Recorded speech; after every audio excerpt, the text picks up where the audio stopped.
सरला जी अपनी बड़ी बेटी गरिमा के घर जा रही थी।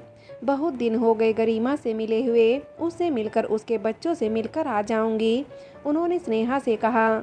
जी माँ जी ठीक है, जाइए, स्नेहा ने कहा तो सरला देवी ने कहा, थोड़े शक्करपारे, नमकीन और मीठे वाले बना दो। गरिमा के बच्चों को बहुत पसंद है। और हाँ, गाजर रखी हैं, गाजर भी घिसकर थोड़ा हलवा भी बना दो। गरिमा को बहुत पसंद है गाजर का हलवा। स्नेहा को बड़ी हैरत हुई, क्या यह सब खाने को उन्हें उनके ससुराल में नहीं मिलता जो माँ जी ये चीज़ें भी यहाँ से लेकर जाएंगी। उन्होंने बच्चों के लिए और भी मिठाइयाँ मंगवाई और गरिमा के लिए काजू बादाम खजूर मंगवाई। फिर वो स्नेहा से बोली, बहुत कमज़ोर हो गई है गरिमा, बेचारी बच्ची को पूरे घर का अकेले काम करना पड़ता है और साथ में बच्चों को भी संभालना। थोड़ा खाएगी पिएगी तो ताकत आएगी। स्नेहा बस हैरत से उन्हें देखती रही। ये चीज़ें क्या उनका पति नहीं ला कर दे सकता? अगर गरिमा दीदी मंगवाए तो अपने लिए, लेकिन बहू थी, क्या बोल सकती थी? उसने नीरज से भी दिल की बात नहीं की। क्या पता सोच ले कि मेरी बहन के लिए माँ सामान ले जा रही है तो इसे बुरा लग रहा है। जाते जाते सरला जी को याद आया, गरिमा ने शालू के लिए ब्लॉक्स वाले खिलौने मंगवाए थे। तो उन्होंने नीरज से कहा, ला मुझे कुछ पैसे और दे, रास्ते में खिलौने की दुकान से शालू के लिए खिलौने लेना है। नीरज ने 500 रुपये निकाल कर दिए। अरे अब शालू के लिए खिलौने ले आऊँगी और शीला के लिए नहीं तो वो रोएगी। नीरज ने 500 रुपये और दे दिए। सरला जी खुशी खुशी बेटी के घर के लिए निकल गई। माही और दीपा भी जाने की जिद कर रही थी, मगर सरला जी सिर्फ महेश को साथ ले गई। माही और दीपा ने पूरा घर सर पर उठा रखा था। दिन भर मस्ती करना, सोफे पर चढ़कर कूदना, घर में पानी की पिचकारियाँ उड़ाना। स्नेहा बहुत परेशान हो गई थी। स्नेहा जब रात को कमरे में आई सुकून से सोने, तो थोड़ी देर बाद वो दोनों भी चली आई। भाभी हम भी यहीं सोएंगी, हमें अकेले डर लगता है। स्नेहा ने सिर पकड़ लिया, नहीं, तुम दोनों यहाँ नहीं सोओगी, जाओ अपने कमरे में जाकर सो। स्नेहा ने कहा तो नीरज ने कहा, सोने दो ना, यहाँ पर सो जाएंगी तो तुम्हारा क्या चला जाएगा। माँ नहीं है, दोनों बच्चियाँ डर रही होंगी। ऐसा करो कि इन दोनों को अपने पास सुला लो, मैं जाकर हॉल में सोफे पर सो जाती हूँ। स्नेहा ने गुस्से से कहा और तकिया उठा लिया। स्नेहा यह क्या बदतमीजी है, मेरी बहनें हैं दोनों और दोनों बहुत छोटी हैं। अगर तुम्हारे पास सोने का कह रही हैं और सुला लोगी तो क्या हो जाएगा। नीरज ने गुस्से से कहा तो स्नेहा ने चिढ़कर कहा, सारा दिन घर का काम करो और रात में सोने के लिए चैन से सोऊं भी ना। अरे तो यह तुम्हारा कौन सा चैन चुका देगी। नीरज ने कहा और कहा कि माँ आएगी तो उसे सुनकर बुरा लगेगा कि मेरी गैर मौजूदगी में मेरी बेटियों को स्नेहा ने उनके पास नहीं सुलाया। चलो माही और दीपा दोनों यहीं बेड पर भाभी के पास सो जाओ। और नीरज ने तकिया उठाया और बिना स्नेहा के जवाब का इंतजार किए हॉल में सोने चला गया। स्नेहा इस बात से तिल मिलाकर रह गई। स्नेहा दिन भर सबका खाना बनाती, घर का दूसरा काम भी संभालती, उस पर माही और दीपा भी बहुत ज़्यादा परेशान करती। स्नेहा चिढ़ सी गई थी। वह बात बात में गुस्सा हो जाती, बात बात में दोनों बहनों को डांट देती, जो कि नीरज को पसंद नहीं आता। स्नेहा ने जाते हुए नीरज से कहा, सुनो जी, आज तो मावे के लड्डू लाना, मुझे बहुत ज़्यादा पसंद हैं, बहुत ज़्यादा खाने की इच्छा हो रही है। शाम को ऑफिस से लौटते समय नीरज के हाथ में बड़ा सा मावे के लड्डू का पैकेट था। जैसे ही भाई के हाथ में मिठाई का पैकेट देखा, तीनों बच्चे दौड़ते हुए आ गए। भैया भैया यह क्या है। तीनों बच्चों ने एक साथ भैया भैया करके आगे पीछे घूमना शुरू कर दिया। और भैया भैया यह क्या है पूछ रहे थे। यह मिठाई है, मावे के लड्डू हैं, तुम लोगों को भी पसंद है ना, खाओगे ना। नीरज ने बड़ी मोहब्बत से अपने तीनों भाई बहनों को पास में बिठाया और मावे के लड्डू निकाल निकाल कर देने लगा। तीनों को एक एक लड्डू देने के बाद भी तीनों जिद करने लगे कि और चाहिए और चाहिए, और भाई के पीछे पड़ गए। नीरज ने एक एक लड्डू और दे दिया तो उमेश ने बुरा मुंह बनाते हुए कहा, भैया आप तो कंजूसी दिखा रहे हैं, केवल दो दो लड्डू ही हमें पकड़ाकर टरका रहे हैं, और यह इतने लड्डू भाभी के लिए हैं क्या, केवल भाभी ही खाएंगी। तभी पीछे से स्नेहा आई और कहा, नहीं नहीं मैं खाऊंगी। ऐसा करो सारे लड्डू तुम ही खा जाओ, रख दो इनके सामने पूरा पैकेट। स्नेहा ने थोड़ा गुस्से में नीरज से कहा, स्नेहा क्या हुआ है तुम्हें, आखिर वह छोटे बच्चे हैं, अगर कह भी दिया तो तुम्हें क्यों बुरा लग रहा है। नीरज ने भी गुस्से में पूरा पैकेट उन तीनों के सामने रख दिया और तीनों ने बिल्कुल भी यह नहीं सोचा कि गुस्से में है नीरज भैया भाभी। तीनों भाई बहन लड्डुओं पर टूट पड़े और पूरे लड्डू साफ कर दिए। सवेरे उठी तभी से स्नेहा की कमर में थोड़ा दर्द था। उसने दीपा को कहा कि दीपा थोड़ा आज झाड़ू तुम लगा दो, मेरी कमर में दर्द है, मुझे झुका नहीं जाएगा। दीपा ने कहा, हाँ भाभी लगा देती हूँ। दीपा झाड़ू ही लगा रही थी तभी सरला जी आ गई। उन्होंने आते ही कहा, अच्छा तो मेरी बेटियों से काम करवा रही हो तुम, अरे ज़रा उनकी उम्र तो देखो, अभी बच्चियां तो हैं और तुम उनसे घर का झाड़ू करवा रही हो। स्नेहा एकदम से यह सब सुनकर घबरा गई। उसने घबरा कर कहा, नहीं माँ जी ऐसी बात नहीं है, मेरी कमर में थोड़ा दर्द था इसलिए आज दीपा को बोल दिया। अरे मेरी गैर मौजूदगी में तो रोज़ ही काम करवाती होगी, मैं कौन सा यहाँ मौजूद थी।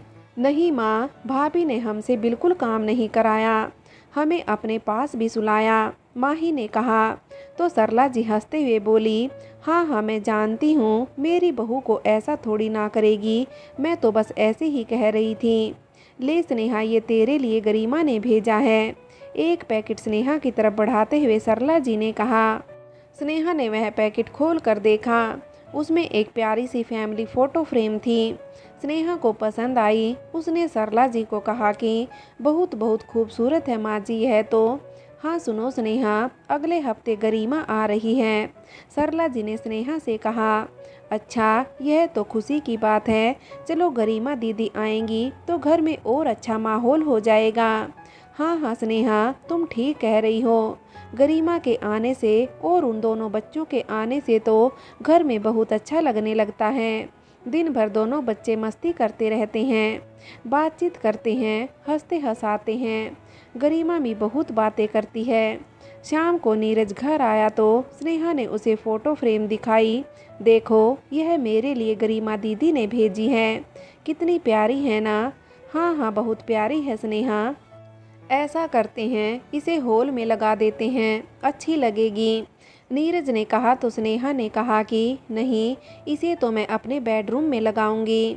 नीरज थोड़ा चुप सा हो गया और कहा, वाह जैसी तुम्हारी मर्जी। स्नेहा को एहसास हो गया था कि नीरज को बुरा लगा है कि वह फ़ोटो फ्रेम हॉल में लगाना चाहिए थी, मगर स्नेहा ने परवाह नहीं की। मधु को लड़के वाले देखने आने वाले थे। मधु मना कर रही थी, मुझे किसी के सामने जाकर नुमाइश नहीं करना, लेकिन माँ भाभी भैया और बाबा मानने को तैयार नहीं थे। कह रहे थे कि बेटा शादी तो सबको करनी पड़ती है, कब तक मायके में रहोगी और लोग भी क्या कहेंगे, समझा करो मधु, तुम्हारी छोटी बहन की भी शादी हो चुकी है। माँ के कहने पर आज मधु ने लाइट पिंक कलर की साड़ी पहनी। भाभी ने उसको अच्छे से तैयार किया।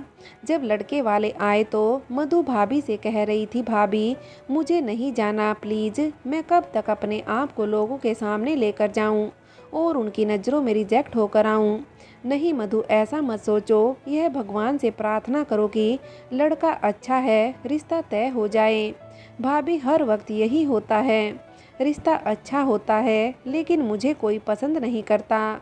जया समझा बुझाकर मधु को लड़कों वालों के सामने लेकर जाती है। सामने ही सोफे पर आदर्श बैठा है, उसके पास में उसके पापा और उसी के पास में उसकी मम्मी बैठी है। दूसरे सोफे पर उसका छोटा भाई और छोटी बहन बैठी है। सभी लोग उसे देखकर खुश होते हैं और मधु को आदर्श की मम्मी बैठने को कहती है। जानकी जी जो आदर्श की मम्मी हैं, मधु से कहती हैं, देखो बेटी यह मेरा बेटा आदर्श है जिसे तुम्हारा रिश्ता लेकर आए हैं, और यह आदर्श से छोटा अजय है, यह हमारी इकलौती बेटी राधा है, और यह इनके पापा विक्रम। मेरा बेटा आदर्श एक गैरेज में क्लर्क है, विक्रम एक फैक्ट्री में काम करते हैं, अजय अभी पढ़ रहा है, बीएससी फाइनल ईयर में है, और राधा बेटी की शादी की तैयारियां चल रही हैं। आदर्श का रिश्ता पक्का हो जाता है तो दोनों भाई बहन की शादी साथ में करेंगे। मधु चुपचाप गर्दन नीचे करके सब सुन रही थी। जवाब में वह कुछ नहीं बोल रही थी। कुछ अपने बारे में बताओ मधु बेटी, जानकी जी ने मधु की तरफ देखते हुए कहा। जी मैंने बीए किया है और अभी हाल में ही मैंने सिलाई कढ़ाई बुनाई का कोर्स भी किया है। जानकी जी का चेहरा एकदम से उतर गया। वह धीरे से दिलीप जी से बोली, दिलीप जी और सुदेश जी माफ़ करना, लेकिन हमारा बेटा इतना पढ़ा हुआ नहीं है। आदर्श ने 10वीं पास कर रखी है। उसके बाद घर के हालात की वजह से आदर्श नहीं पढ़ पाया और वहाँ गैरेज पर काम करने लगा। उनका इस तरह साफ और सच्चाई बोल देना दिलीप जी और सुदेश जी दोनों को बहुत अच्छा लगा। उनका इस तरह साफ और सच्चाई बोल देने से दिलीप जी और सुदेश जी दोनों बहुत खुश हो गए। कोई बात नहीं, पढ़ाई ज़्यादा नहीं है तो हमें कोई ऐतराज़ नहीं है, दिलीप जी ने कहा। लेकिन मधु ने बड़ी हैरत से अपने बाबा की तरफ देखा। अगर आपको पढ़ाई से कोई ऐतराज़ नहीं है तो मुझे यह रिश्ता पसंद है, आदर्श के पापा विक्रम जी ने कहा। जी हाँ, रिश्ता मुझे भी पसंद है, जानकी जी ने भी कहा। तुम्हारी क्या राय है आदर्श, जानकी जी और विक्रम जी ने आदर्श से पूछा। मम्मी पापा, जब आप लोगों को रिश्ता पसंद है तो मुझे भी ये रिश्ता मंजूर है, आदर्श ने कहा। आदर्श भी देखने में इतना खास नहीं था। वही सांवला सा रंग और वही साधारण से नैन नक्श थे। फिर जानकी जी और विक्रम जी ने कहा कि दिलीप जी और सुदेश जी, अगर आपकी मंजूरी हो तो इन दोनों बच्चों को अकेले में बात करने दी जाए। हाँ हाँ, क्यों नहीं। दिलीप जी और सुदेश जी ने भी अपनी मंजूरी दे दी तो दोनों को बाहर बने छोटे से गार्डन में भेज दिया गया। मधु का दिल जोर जोर से धड़क रहा था।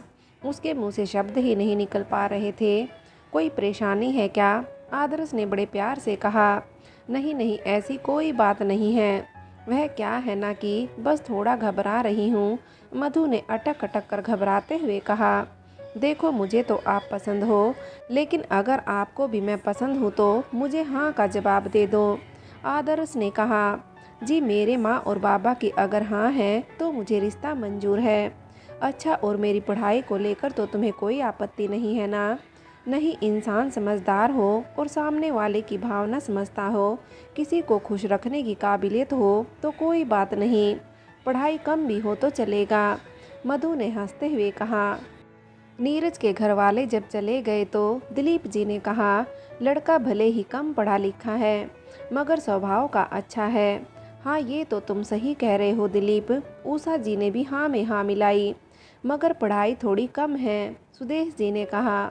कोई बात नहीं सुदेश, लड़का भले ही 10वीं पढ़ा है लेकिन बातचीत का तरीका, उसका रहन सहन अच्छा है, दिलीप जी ने सुदेश जी को समझाते हुए कहा। फिर भी एक बार मधु से भी पूछ लेते हैं, उसकी क्या राय है, सुदेश जी ने कहा तो उषा जी ने भी हाँ में हाँ मिलाते हुए कहा। हाँ हाँ बहू, ये भी सही है, मधु की राय भी ज़रूरी है। अच्छा ठीक है सुदेश, तुम आज ही मधु से उसकी मर्जी मालूम कर लो, तो मैं स्नेहा को भी बुला लेता हूँ, वह भी आदर्श के घर वालों से मिल लेगी। सुदेश जी रसोई में आई। जया सब्जी काट रही थी। जया, चलो जरा मेरे साथ मधु के कमरे में, मधु से भी आदर्श के बारे में उसकी मर्जी मालूम कर लेते हैं। जया हाथ धोकर खड़ी हो गई। मधु बेड पर लेते हुए गाना गुनगुना रही थी। आपकी नज़रों ने समझा प्यार के काबिल मुझे, दिल की ए धड़कन ठहर जा, मिल गई मंजिल मुझे। क्या बात है, जया ने अंदर आते हुए कहा तो मधु झेप गई। जया के पीछे माँ भी मुस्कुराते हुए अंदर आ गई। क्या बात है भाभी, आप और माँ इस वक्त मेरे पास, कुछ बात है क्या, मधु ने अनजान बनते हुए कहा। हालांकि मधु समझ गई थी कि दोनों मुझसे रिश्ते की बाबत ही कुछ बात करने आई हैं। क्यों, तुम्हारे कमरे में क्या टाइम देकर आना चाहिए था, माँ ने हंसते हुए कहा। नहीं, मेरा मतलब था कि ये टाइम तो रसोई का होता है, मधु ने झेंपते हुए कहा। मधु, हम आदर्श के बारे में बात करने आए थे, जया ने मधु का हाथ पकड़ते हुए कहा। क्या बात भाभी, मधु ने निगाहें झुकाकर सवाल किया। यही मधु की तुम्हें आदर्श पसंद है, अगर तुम्हें आदर्श पसंद हो तो हम इस रिश्ते को हाँ कहेंगे, माँ ने कहा। मधु को कोई जवाब देते नहीं बना तो वो अपने होंठ काटने लगी। हालांकि आदर्श से मिलकर उससे बात करके मधु को बहुत अच्छा लगा था और मधु मन से भी खुश थी, मगर माँ के सामने कहते हुए शर्मा रही थी। जया ने मधु के मन की बात भांप ली। उसने सुदेश जी से कहा, माँ आप जाओ, मैं आकर आपको मधु के दिल की बात बताती हूँ। सुदेश जी भी समझ चुकी थी, सो हंस कर बाहर निकल गई। हाँ अब बताओ, तुम्हें आदर्श पसंद है? जया ने मधु का मुंह ऊपर उठाकर पूछा। हाँ भाभी कहकर मधु ने जया के कंधे में मुंह छुपा लिया। चलो ठीक है, मैं माँ को बता देती हूँ और हम कल ही फ़ोन पर उन लोगों को बता देंगे कि हमें रिश्ता मंजूर है। कहकर जया भी हंसते हुए कमरे से बाहर आ गई। माँ ने झट से आकर जया से पूछा, क्या जवाब दिया मधु ने? ऐसे नहीं माँ, पहले मुंह मीठा करो।